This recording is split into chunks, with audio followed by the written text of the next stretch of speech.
Yo, mic check, mic check. What's up? It's the Beast. What's up, Hashmark Nation? Just the new guy here doing the MMA thing. Just recapping everything. Looking forward to new events and recapping old ones. Yeah, so don't have really a name for this yet. Don't know if I have a co-host yet. Just kind of seeing where things go. Heck, I might be good solo. Who knows? But anyways, let's jump right into things. This past weekend was UFC 269 on my birthday. Great event. Everything from the prelims to the main card was just absolute fire. Made some money, lost some money. My parlay broke, but it is what it is. Not much you can do about it. I need to stop messing with my face. It's a nervous tick. But anyways, let's jump into it. The first event, I didn't watch all the fights. I watched a lot of the prelims. I skipped a few fights. I know the Ige fight I missed, and the Jeff Neal fight I missed, and then I missed a little bit of the early prelims. But just jumping in, watched Aaron Blanchfield beat Miranda Maverick via unanimous decision. Blanchfield, really like what I saw of her. She had great takedowns, great control. I think she's gonna be someone that's gonna be tough in the women's flyweight division. I didn't bet on that. The next one I did bet on Andrew Muniz. A lot of these some of these fights that we bet on, I bet on them as I'm before they come up. I just kind of look at. There's a few things I look at before I bet. Sometimes I look up and see what other people are predicting, but a lot of this on the fly stuff, I just, I look at a few key things like grappling and just like significant strikes and stuff. That's what I kind of looked with him. Looked up, saw he is very good. He's very big, good at submissions. Took him. He got the win via armbar over Eric Anders. That was an awesome fight. Next was Bruno Silva. Another middleweight fight. I picked him to win. He won via TKO or punches. Then we came into the one that I really wanted to watch on my birthday. Tai Tuivasa versus Augusto Sakai. This was an awesome fight. Just slugging it out. That's how heavyweights are. You've even seen Ty try a takedown here, which is very uncharacteristic of him. He said even himself that he's, new to, like fighting professionally. So like mixed martial arts, he's trying to mix it up, he said. But yeah, he comes out and he knocks out Sakai in the second round. Really awesome fight. Got to drink a shoey, and then I guess there was some heat, going in after his fight. He wanted to do a few more shoeys with the crowd, and UFC was trying to usher him to the back. So it is what it is. But I don't expect his next fight for that to happen. Which coming up for him, he's inside the top 15 now. I fully expect, since the UFC, everybody loves him, they're probably gonna put him with someone just outside the top, 10 again. He'll probably fight someone ranked, maybe 10 to 12 range. Whoever's in the rankings from 10 to 12, I imagine he'll fight someone there. I'm probably saying that he's probably ranked like 12. I can't remember what he got ranked. I know he's inside the rankings now. I think he might be number 12. But yeah, I imagine he'll fight someone in that range. They're gonna move him up. They'll probably move him up. He'll probably be fighting inside the top top 10, probably maybe around the top 5 about middle of next year. I bet he'll have 3 fights in 2022. And he's gonna fight. I just have this feeling, mark it down right now, he is going to fight Derrick Lewis next year. 2022, to Tuivasa, and Derrick Lewis will fight against each other. Mark it down. I said it. Highlight it. Write it down in your calendar. You heard it here first. They're gonna fight. It's just, they got two personalities that are gonna make for a great fight, and they're gonna put it on a pay-per-view. It's gonna be on the main card. It's just gonna happen. If not 22, it'll be early 23. These guys are gonna face each other. It's just, I think it's gonna happen. They're gonna build up to it. Next we had Dominic Cruz. Dominic Cruz, is he back? Is he gonna be a force in the bantamweight division again? He beat Munoz. They were pretty close in the rankings, just inside the top 10. Munoz, climbs up the rankings again, or not Munoz, Cruz climbs up the rankings, Munoz drops a little bit, but, is Dominic Cruz going to make another push? That's one of the big things we got to ask. Does UFC want him to be there? Is, UFC going to put him against someone like O'Malley? I don't think they're going to push him that far that quick, but, it could happen. Next, I missed the Ige fight. I kind of was not interested in the fight and kind of got up and did a few things. It was my birthday, so I just, I made some food and just missed it. I didn't really care for that fight. It might have been exciting. I'm sorry if you guys care really a lot about that fight. Next up, we had O'Malley versus Paiva. Oh man, this was a great start to the night. We had O'Malley knocking out Paiva in the first round. Just starched him. He had, the ref stepped in, but he had him so rocked. It wasn't even funny. O'Malley, he's inside the rank. He's inside the top 15 now. Same thing with Tuivasa. I think they're gonna, he's someone that the UFC likes. They got a good, strong following. They're gonna build him up slowly. He's young enough that they can do it. I feel like, he'll fight someone just outside the top 10 again. They'll move him in. Maybe they'll have him fight Munoz coming off a loss. Who knows? Yeah, I think he'll fight someone outside they're not gonna bring him along like they did that Sage Northcutt. They're not gonna bring him along too quickly like they did Sage.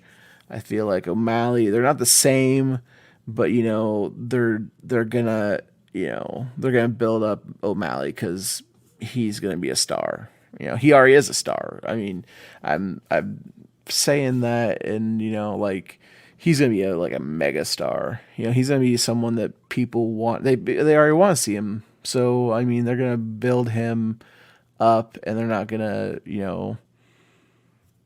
damage his his credibility or anything, because if he gets beat bad by someone inside the top 10, it's gonna be a while to build that back up. He's got something good going now. I think they're gonna keep him in that wheelhouse where of people he can beat. We haven't seen much of his grappling, but from what he talks about, he has strong grappling, and I have nothing to say that he doesn't. I think he's gonna be a star probably fighting for a title here, and then within the next couple years. The next fight was Kai Kara France versus Cody Garbrandt. I bet on Cody on this fight, but he lost. So Kai Kara France, he's gonna probably go fight for a title now. Or he'll fight for a title within 1 to 2 fights. Depends on if he wins. Against whoever he fights next. Cody Garbrandt, could he make a return to bantamweight and take a money fight with O'Malley? That's another thing that could happen with O'Malley. We just don't know yet. But I think the UFC, honestly, it could be a good fight. A lot of people are calling Garbrandt, instead of no love, they're calling him no chin. He hasn't won a fight in how long? That's what they say. But yeah, I think Garbrandt, he's gonna want to make money. He's probably not championship material like he was. So why not try to grab some money fights like against O'Malley or somebody else? I think that maybe 125 might not have been a good cut. Go back to bantamweight, get some money there, fight O'Malley, right off into the sunset. Why not? Next fight was Jeff Neal versus he beat Santiago. I can't remember how to say his name. Ponzinibbio. That was via split decision. I didn't catch this fight either. Just had kind of no interest in it. Don't know why. Just kind of didn't want to watch it. Did some other things. Just didn't want to watch it. Then we got into probably the biggest upset that there's ever been in mixed martial arts. Trying to think of maybe Weidman beating Silva. Maybe that was an upset of the century. I'm trying to think. I'm trying to really think of anybody as big of an underdog as Juliana Pena was against Amanda Nunes. I think at the closing, it was like -1,000. So I had a parlay of O'Malley, Nunes, and Poirier to win. It was like +142, +162. I can't remember. So this is where my parlay broke. Okay. So Pena comes in and just, I don't know. She got controlled in the first part. I think Nunes really underestimated her. But at the same time, she fought so uncharacteristic of her style. She is so dominant in almost every position. I feel like she's a better striker than Nunes. I think she's a better Nunes, I think she's a better striker than Pena. I think she's a better grappler than Pena. I think she's, all around better than Pena, but I don't know. Maybe there's things going on in Nunes' life. It just felt like a fix to me. It felt like a fix. But, congratulations to Pena. Won a tough fight, made Nunes make mistakes. And that's what we haven't seen Nunes do. Nunes has fought way tougher opponents. You can't tell me that Juliana Pena is better than Shevchenko. You just can't. I don't believe it. Nunes has fought such tougher opponents, and for her to lose to Pena, it looked it didn't look like the same Amanda Nunes as it has been before. She could, I think, if this comes into a rematch, you're going to see a lot more thoughtful, precise Nunes than she did before. She's not going to, like, I don't know. She sat there and just went punch for punch with Pena. I don't know if she maybe thought that she didn't possess the striking superiority that she had. I don't know. She just looked so uncharacteristic of her normal self. And then in the post fight, she's smiling. I mean, she's being a gracious winner. She's a class act. But it just seemed so funny. The whole fight. It just, I mean, it did. It seemed very, very weird to me. But what we're going to see out of these two is we're going to see a rematch. When we're going to see a rematch, I don't know. But I think when it does, the line is going to come closer. I think Pena will be the underdog again. I think Nunes will be the favored. I imagine the line is going to be like, I'd say minus 200, 300 for Nunes. And I mean, it's going to be hard not to take Nunes again. Because, I mean, I just think matchup wise, we won't see the same Nunes.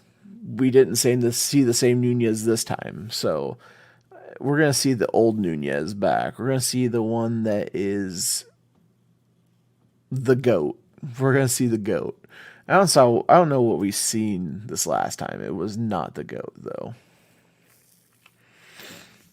Finally, we end with the night with Charles Oliveira and Dustin Poirier. So at this point, I'm trying to like, okay, Poirier was in my parlay. So it was O'Malley, Nunes, Poirier. So the three favorites. And so I put money on Poirier again. Wow. I mean, the first round was just a slugfest. Oliveira looked on the fence several times, like he was going to get knocked out.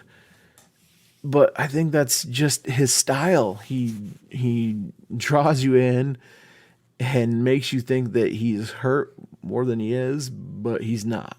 I don't know why, but that's his style. You've seen it with him and you see it with him in his championship fight. He looks like he's knocked down, he's rocked, and then just he comes back, and you're like, what happened here? So whoever he fights next, if he fights Gaethje, if he fights Conor, if he fights anybody, you're gonna probably see him get rocked in the first round and then come back and submit him in the second. That's just what's gonna happen. Do I think he can beat Conor? Yeah. Can he beat Gaethje? By proxy, yes. Poirier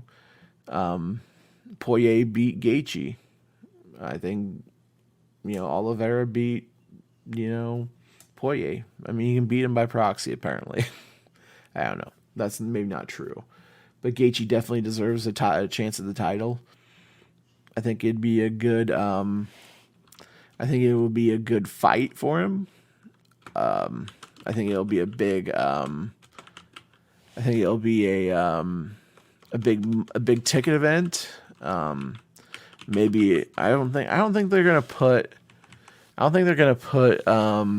Nunes and Pena on again with Oliveira, but who knows? So Michael Chandler had him rocked. It's just like the story of his, his career. He's been so tough. He's been in featherweight and he's been at lightweight. So, I mean, he's, in his career, he's traveled up and down in weight. Just a tough dude who stuck around and, figured it out. So, I mean, usually you see guys like this at the top that have like a few losses, and then here's Oliveira, who's got 8 losses on his record. I mean, Poirier was the same way. He's got 7 losses on his record. But the guy's good. The guy, I have an all new respect for him when it's gonna come to betting on him, because you can't count him out. The one thing you could probably bet would be the over under on rounds. Is he gonna? I mean, obviously he's gonna go 2 rounds at least. This last one, he went, into the 3rd round. He had, he came out in the 2nd round with Poirier, and Poirier didn't want him to get his back because he was going to choke him. He knew what to do. He was holding him in guard foolishly, but it is what it is. Anyways, that was UFC 269. I thought it was well worth it. Well worth the money that I spent on it for my birthday. I mean, losing the bets for like breaking my parlay and then losing to Dustin's fight, betting on that didn't really bother me. I mean, they were good fights. Got great respect for Juliana Pena and her work and her grind to get to upset one of the greatest of all times. Oh, that's another one that I would think of, is Matt Serra versus GSP. I think something like that's going to happen when Nunez and Pena fight again. You're going to see the Matt Serra and GSP rematch where GSP just went out there and dominated the fight. So let's go ahead and look at UFC 240, or not 245, UFC Vegas 45. So this is gonna be a pretty good fight, and this is one that's gonna end out the year. So it's got a pretty solid lineup. There's gonna be a lot of guys that you've never heard of, fighting. But that's the great thing about these UFC, the ones that are not pay-per-views. You're gonna see guys that you've never, guys and girls. You're gonna see guys and girls you've never heard of fighting, and this is where you get to see the guys like Charles Oliveira. You get to see the guys that are not really, they used to be big names, like Cub Swanson. Cub Swanson's on UFC Vegas 45. Derrick Lewis, he's making his comeback. He's on a UFC fight night. So that's, Vegas fight night.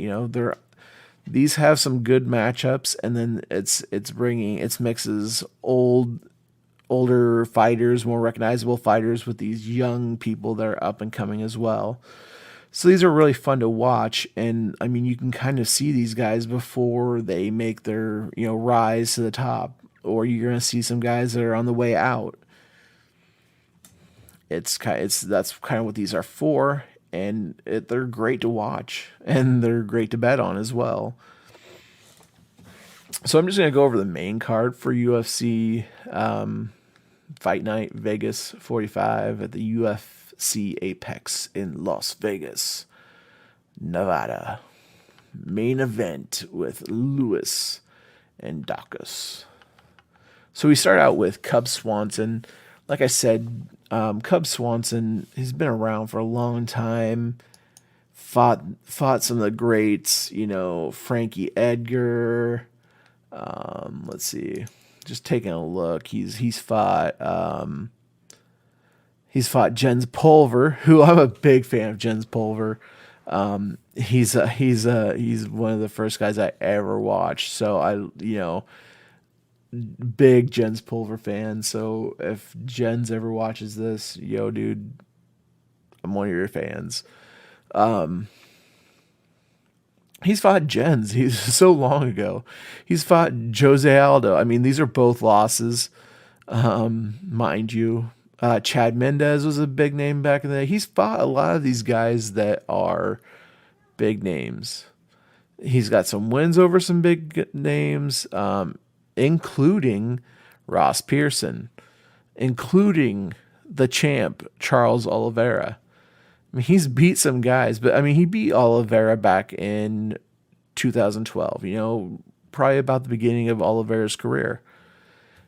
I actually watched that on UFC Fight Pass not too long ago, where he hit Oliveira in the body, and then boom, he hit him just right up top.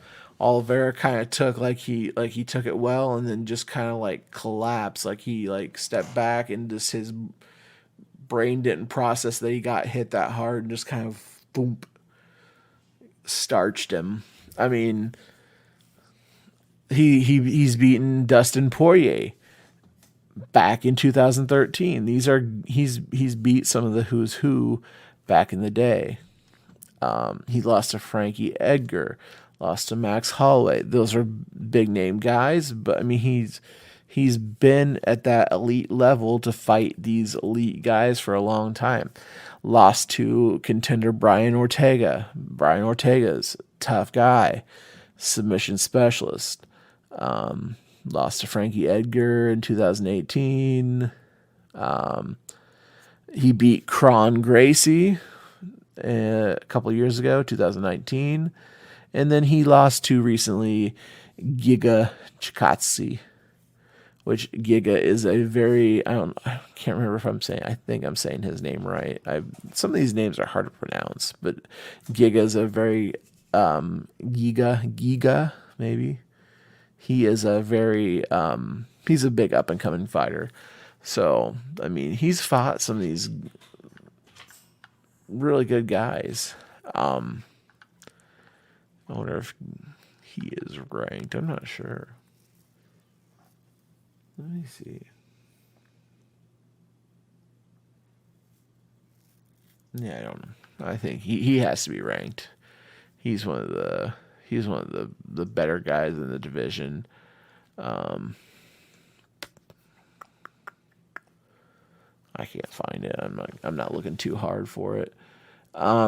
Elkins, he's fought some guys too. I mean, he's been in the UFC for a long time as well. He's fought Oliveira, lost Oliveira. He's fought Chad Mendez. He's fought Jeremy Steven. He's fought some guys. He's been around in the UFC since 2010. So he's been around for a while. In this fight, Cub Swanson's favored. So I honestly, if I'm gonna bet on Cub Swanson. I think he's probably gonna be someone that will outstrike him. He's got, I mean, in striking, he has a better landed per significant strikes landed per minute. He's got a better significant strike percentage. He does absorb a little bit more slightly. But he has, I mean, the defense is about the same, 60%, 52%. It's within 8%. I mean, I feel like if your defense is over 50%, even slightly, you're at least decent at your defense. The biggest thing is going to come with grappling, where Elkins is going to have an advantage. But, I think Swanson's going to take this. If I'm betting on it, it'll probably be a knockout for Swanson.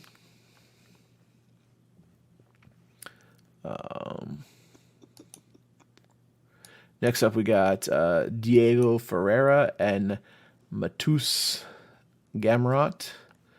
The big thing in this one is that Diego is going to have is his reach advantage. He's got 74 inches reach, and then Matus has 70 and a half, so about 3.5 inches of reach. It can be a big amount especially when you're fighting at this at this weight. They're fighting at lightweight. It could be an advantage, but I feel more like we're gonna have the significance is going to come down to grappling. I think Matus is going to, he's going to have the bigger grappling advantage, and that can help you really when you're fighting and you don't want to be taking a lot of shots. You take the fight to the ground. You're not going to eat a lot of shots. You might, get hit, from the guard, but it's not as bad as taking one when you're standing. Trust me, I fought when I was younger, so. So I got a little bit of an insight, but I only fought 5 fights, and I only did it for a couple years. But it was just it was something I did for fun, and I've always loved the sport. I've always loved wrestling. So if I'm going with anything, I'm gonna go. I think Matus is gonna win this fight. I say he's probably gonna get a takedown. He's probably gonna control the fight that way. He doesn't have his submission average is not huge. He attempts a little less than 1 per 15 minutes, so I think he'll take it down, control it. His significant strikes standing there. I mean, his is 4.1. So he's averaging about 4 significant strikes. For Ferreira is he's landing 4.7, so almost 5 significant strike percentage. That's the edge goes to Matus.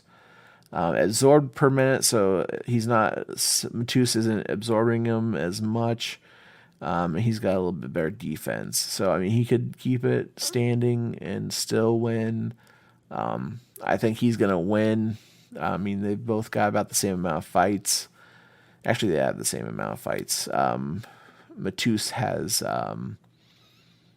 he has 21 fights, 19 won and 1 no contest, and then Ferreira has he's 17-4. But I think Matus will come out of this fight, probably decision. I'd say Matus will probably be the winner on that. He is the favorite his line is -180, so he's favored in that. I would probably stick with him. The next fight is Raphael Secuno Asuncio versus Ricky Simon. We'll just call him Raphael and Ricky. So Raphael, he's inside the top 15. He's 27-8 versus Ricky Simon, 18-3. I'm going to tell you one thing. You cannot count out a Brazilian in any fight. So Raphael is from Brazil and Ricky is from the United States. Ricky from the United States, he'll have about a 2.5 reach advantage. Standing, they're gonna striking. They're gonna be about the same. Significant strikes landed per minute. They're both Raphael's 3.26, Ricky's at 3.08. Very similar. Their significant striking percentage, 40% for Raphael, 42% for Ricky. They're very, very similar. Absorbed per minute, Raphael's gonna take about 2.33, and then Ricky's gonna be about 3.13. Very, a little slight edge to Raphael. Defense, slight advantage to Raphael. He's at 68% defense, and then 64% to Ricky. So he's got a slight advantage. Grappling wise, though, it's gonna go to Ricky. His takedown average per 15 minutes is 6.93. So he is a takedown machine. His takedown accuracy is about 54%. So yeah, Raphael, his takedown average is about 1.48 per minute. So he's only taking you down about once every 15 minutes. His takedown accuracy is 38%. So, both significant strikes, or not significant strike, grappling, it's going to go to Ricky here. Takedown defense, you're going to have 80% for Raphael and 72% for Ricky. So I'd say probably, I wouldn't be surprised if this one stays standing. And, and then if it stays standing, I don't know. This is one I would probably stay away from. It's going to be a good fight. I would not bet on this one myself, but we're going to try to speed through these because I'm trying to keep it at about half an hour. And we're a little bit over right now. So Amanda Lemos versus Angela Hill. Big thing here is Angela Hill has fought some tough competition.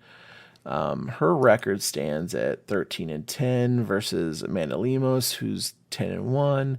This is number 11 versus number 12 in the rankings. You're looking at Angela Hill. She's fought some of the tougher competition. Tisha Torres, the karate hottie Michelle Watterson, that Claudia Galahea. She's the one that I believe she just beat. Nope, she's not the one. She's not who I'm thinking of. But Claudia Gahalia, I know she Galahea. I'm butchering her name. I know she's very, very tough. She's fought the tougher opponents, but since being in the UFC, Amanda Lemos she's won 4 out of 5 fights. I think if we're going down to it, you look at it, grappling wise, Amanda Lemos is better. She's 1.95 takedown average, 100% takedown accuracy. Defense is good. Submission average, it's way better than Angela Hill's. Striking, they're very similar. I just think the edge goes to Amanda Lemos in this situation. Even though, Angela Hill has the experience, I think they're putting Lemos in there to get her inside the top 10. They probably want some fresh blood in there. Stephen Wonderboy Thompson. So he's one of my favorite fighters as well. He's going against Belal Muhammad, both out of the United States.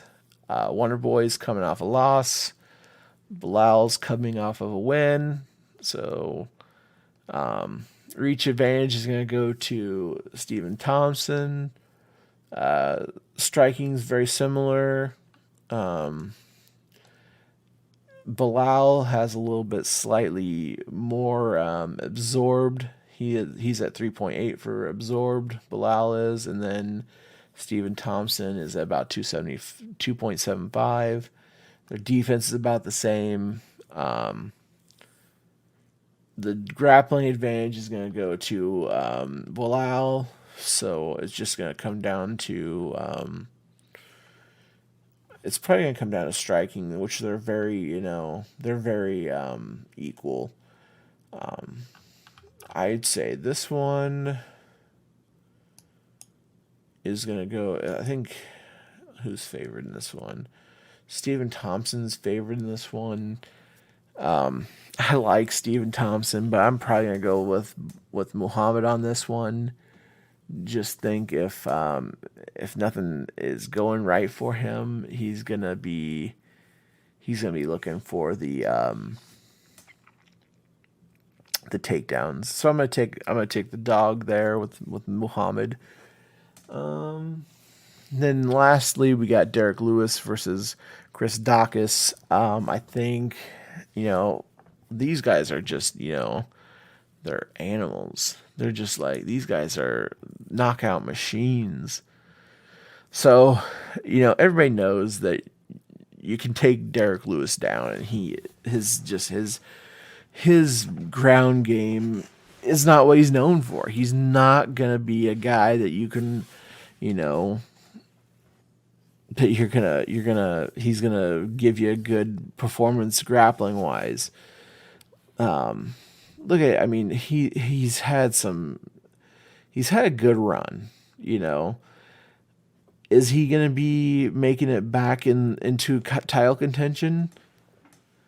I think it's really hard. I think it's going to be really hard for him to get into title contention when we've got Ngannou, Cyril Gane, these just amazing, heavyweights. We've got actual like heavyweights that are like athletes. I mean Ngannou, I would say he is an athlete. Cyril Gane, athlete. Stipe Miocic, athlete.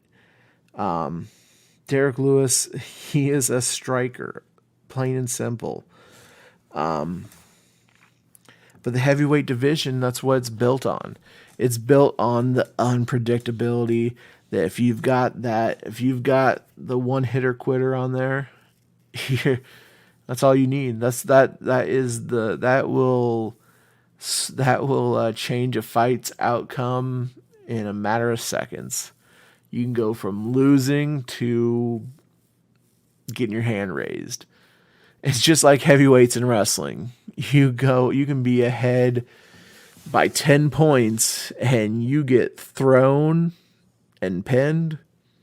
Doesn't matter that you were winning by 10. So, I mean, Lewis is kind of, he's a character. They've tried to put him in situations to succeed. I just don't think it's in the cards for him anymore. I mean, he's probably going to come out here and prove me wrong. But I just think that they're trying to get different guys in the top 10, the top 5. He's at 3 now. If you look at some of his fights when, like he was getting beat by blades. He was, I mean, when he fought, Olenek, that that guy had him in a choke for a long time, but he's thick. He's thick up in his upper body. He couldn't choke him out. He wasted a ton of energy trying to choke out Derrick Lewis, and it didn't work. His last 3 fights, he's been against people that, he should have beat. Or not, he shouldn't have beat, is what I'm saying. He shouldn't. He didn't beat Cyril Gane. Cyril Gane TKO'd him. So it's like, it's for Lewis, it's kill or be killed. And, kudos to him, man. He's a great fighter. But he's a striker. He's not an all-around guy, and he'll probably be the first to tell you. But, I think his run at the title is over.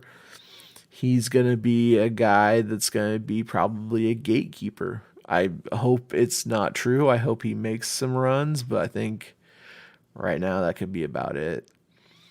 As far as Dawkis, he has not lost since he's been in the UFC. He's 4-0 in the UFC. He's had 3 performance of the nights, all knockouts or TKO. So haven't seen. He does have a submission on his record, key lock, but he's one of those guys that's a knockout guy too. For me on this fight, I'm gonna go with the favorite and go with Chris Dawkis. I think he's gonna get if he doesn't empty his gas tank early, he's gonna beat Derrick Lewis. I mean, Derrick Lewis's conditioning's got a little bit better, but I mean, against Cyril Gahn, I just think he was outclassed by Gahn. I think Dawkis will probably learn some things from Gahn. Anyways, that's my wrap up for this the last card and this card. We'll probably see you next week for the recap of this card. And then probably talk about what's probably going to happen next year. What fights are going to be coming up in the next year that look pretty enticing. Maybe I'll have a co-host. Who knows? Lots of things could happen. But I just want to thank Hashmark and everything for letting me do this. Help build the brand for you guys. Hopefully we can build a great MMA community out here. So without further ado, have a good one.